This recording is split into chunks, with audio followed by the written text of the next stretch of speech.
నమో వెంకటేశాయ. తిరుమలలో ఇకపై లక్కీ డిప్లో అంగ ప్రదక్షిణ టోకెన్లు.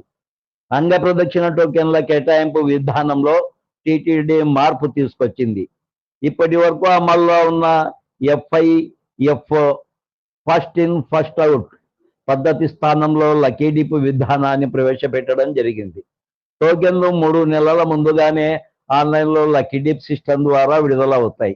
డిసెంబర్ నెలకు సంబంధించిన అంగ ప్రదక్షిణ టోకెన్ల కోసం సెప్టెంబర్ 18వ తేదీ నుండి 20వ తేదీ వరకు లక్కీ డిప్ రిజిస్ట్రేషన్ చేసుకోవాల్సి ఉంటుంది. లక్కీ డిప్ ద్వారా ఎంపికైన భక్తులకు ఈ టోకెన్లు కేటాయిస్తారు. శుక్రవారాలు మినహా ప్రతిరోజు 750 టోకెన్లు, శనివారాల్లో 500 టోకెన్లు జారీ చేయడం జరుగుతుంది. భక్తులు తిరిగి ఈ సేవ పొందేందుకు గడువు 90 రోజుల బదులు 120 రోజులుగా నిర్ణయించడం జరిగింది.